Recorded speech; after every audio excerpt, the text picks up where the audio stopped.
Well, hey there, you're on the internet, I have some free time, and welcome to the Triple N Network, where all you newbie nib nerds can find all the news you'll need. Let's look at an ink today, shall we? Now, today's ink is by a manufacturer that's new to me. It's K.W.Z of Poland, and you might have seen a video I posted last week where I got a giant bag of samples, and this was sort of the first one I pulled at random. Rotten Green.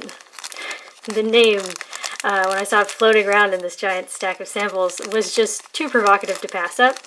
This is not one of their iron gall inks, but yeah, they do have, I got 56 samples from the wonderful, mysterious benefactor. Let us all thank him.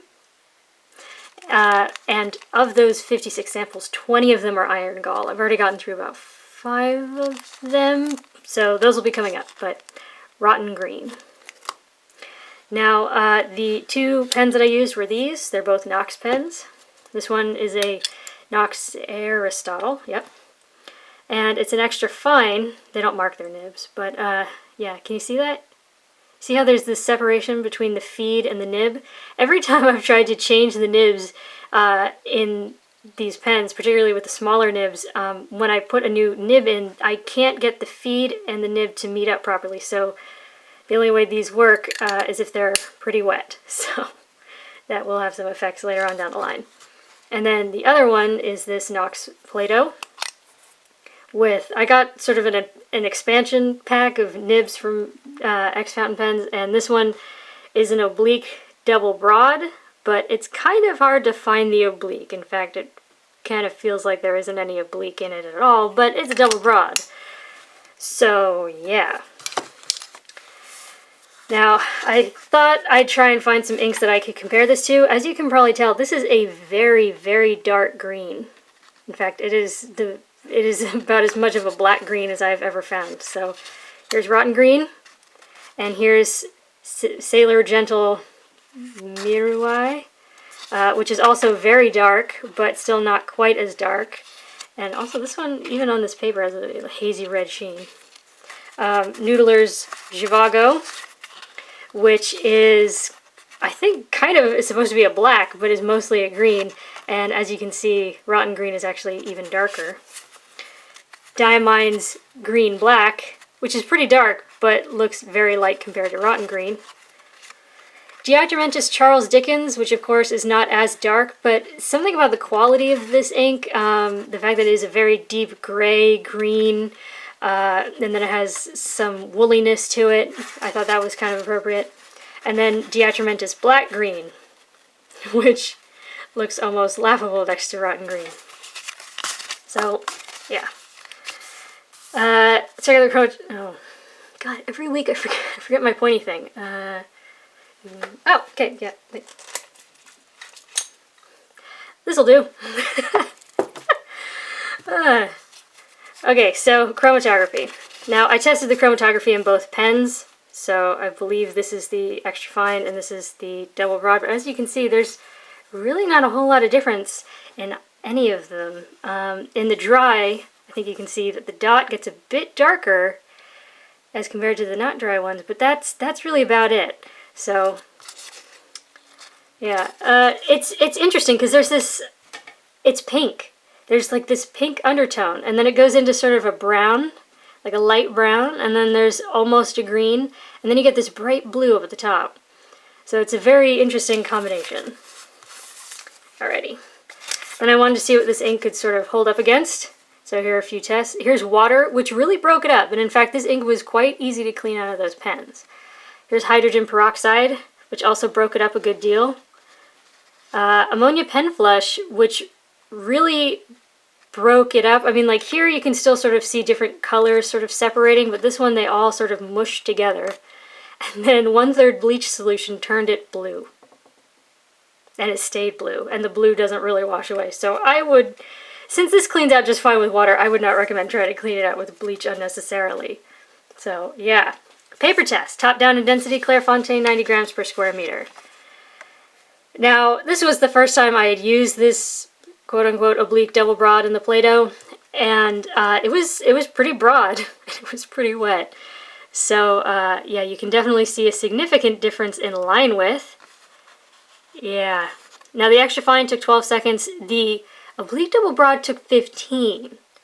But as you can probably tell from that smear test, I mean, I do 1, 2, 3, 4, and then like the pen is still in my hand. I'm like 1, 2, 3, 4, and the pen is still like right here.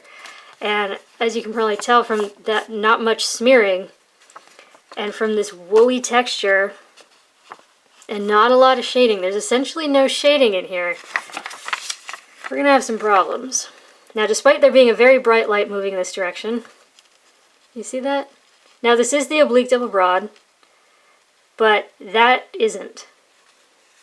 And admittedly, there is more trouble along this edge, but you do see a few other places, like right there. There's a dot and an eye. It's worrisome. It's worrisome. And these dots came through before the water test, and there was that. So, But, I mean, for the most part, besides that, I mean, this might be a flaw in the paper, the reason why it's coming along this edge. It's very possible. But it is a bit woolly on here. There's not a lot of shading. It really soaked into the paper. I was not anticipating this, and since this is the first paper I test, I was worried. I was like, oh god, is this going to be really aggressive? You shall see. Now, the water test is kind of messy. It did dye the page a bit, but what's funny is here, now this kind of looks like those other like main brands version of like black green. But yeah, so if you had to recover that, you could. It would dye the page, but it didn't feather and explode too much, so it could have been a lot worse. Next up is Fabriano paper, which is 85 grams per square meter, and which can kind of handle more troublesome inks than a lot of the other like Clairefontaine and Rhodia can. And here it really does. It does very well. You get a little bit of shading, and in fact, I really hope I get this on camera this time. See that in the scrubby? You see that like faint shimmer? In the wettest parts, there's this shiny black red sort of matte halo that glimmers. It's very subtle. So if you're not a big fan of sheen, and if you're not a big fan of shading, this is actually a very wonderful ink. And actually this green is so darn dark that if you work in a place that really only feels like it would accept black inks, this mostly looks black. You really have to pay attention to notice. So if you're just like writing notes on the side of, you know, like printout paper, I don't think anyone would notice. But yeah, anyways, the extra fine took 13 seconds. The oblique double broad took 21. Now, the water test, ooh, my camera's doing that thing again. The water test is not fantastic. It did dye the page, and in fact, it's kind of like a very gentle green. But as you can probably tell, what's at the center is actually pretty clear. So it's a sort of a gray-brown green, but if you had to recover that, you could. And the camera's not letting me pick it up very easily, but you can see that in the extra fine. If you had to recover this, I'm confident you could. Next up is Rhodia, 80 grams per square meter, which actually did pretty okay. In fact, it handled it a bit better than my Clairefontaine. We maybe get a bit of echo, particularly in the scrubby with the double broad, but other than that, she's doing pretty okay. Again, not a ton of shading, and again, it's a very dark green. You do get a bit of a halo, not necessarily a sheeny halo, around the wettest parts. And again, it's so dark that if it's not next to other bright colors, I think it could very much pass as just a black if you need an ink that can do that. The extra fine took 9 seconds, the oblique double broad took 19. Quite well behaved. I mean, we don't get spread, we don't get feathering, we don't get any of that stuff. The water test, again, sort of dyed the page sort of this soft green. But here, and this has been happening on my Rhodia lately, you do get a bit of, like it's breaking up, it's starting to get woolly. But yeah, if you wrote an oblique double broad, maybe you could recover that, but the extra fine is kind of pushing it. Next up is Tomoe River paper, which is known for drawing out dry times and shading and sheen, and it really did bring out the sheen. But it's still, I can't describe it, it's kind of a matte sheen. It's not a glittery sheen, and it's sort of a red-black, and since this ink is already so dark, yeah, it did draw out dry times, so that extra fine did take 17 seconds to dry, and the oblique double broad took 25. And because of the way this ink makes this paper makes ink pool up. It got so dark. I mean, if you pay attention, if you really, really pay attention, it's green, but yeah. But yeah, it's very well behaved in that there's no bleed, no feather, no spread, of course, because Tomoe River really doesn't do all that. There is some echo, though, but that's pretty understandable when you realize how dark this ink is, and it was slightly wet flowing. I'd say it's definitely a 6 out of 10, maybe a 6.5, but that might be because, I mean, one was an oblique double rod and one was admittedly wet extra fine. But yeah, this is very dark ink, and this is very thin paper, so yeah, echoes always to taste, but something to be aware of. Now, for the next 3 tests, I only use that extra fine, though it is wet, except to write the name where I use the oblique double rod. So, first up is the world's worst 20-pound copier paper, where things didn't go so well, but honestly, with how bad this paper is, but yeah, I don't know if this is going to show up on camera that well, but it's more noticeably green on here. Like here you can see the green in the smear, but here it looks really close to black. Here you get a very dark green, and since there is no shading left whatsoever, you definitely get this dark, rich green. Now, again, this is the world's worst 20-pound copier paper. Maybe a tiny step up you get something, but no. So here, really, really kind of woolly. Admittedly, the slightly wet flow in the already wet pen sort of negates the extra fine being the pen going easy on this because,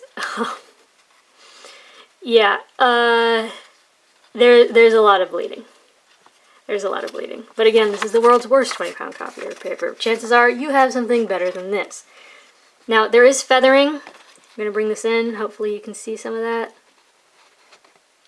But it's mostly really woolly, and there's a lot of spread, but this paper tends to do that. If you look at the difference in line width, you can see that it definitely got up to like a medium. And this water test is actually rather fascinating. It dyed the page, and it actually, I think you can tell, it started to act like chromatography paper. It tried to like sort of suck the ink up, and it's hard to read. But I don't know, if your life depended on that, I think you could probably make that out. It wouldn't be the easiest thing in the world, but I think you could do it. Next up is Mead Notebook Paper, which is the crappy stuff you can get in pharmacies. It's thinner than 20-pound copier paper, and often it outperforms the 20-pound, but today I don't know. Again, there's no shading.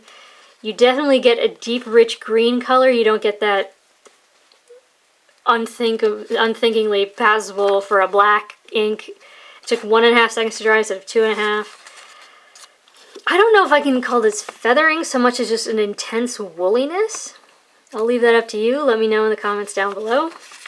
But yeah, the slightly wet flowing ink in the definitely bit wet flowing pen made it so that we got this. Now, what's interesting is if we look at this, with the exception maybe of the scrubby, you can see how this is all hazy, even in the oblique double rod. It never made it to the other side of the page. So it definitely never made it all the way to the page below, which is not something that can be said for the 20-pound paper because it came through in little dots everywhere. So, yeah. And this paper hates water. Usually terrible things happen when you add water.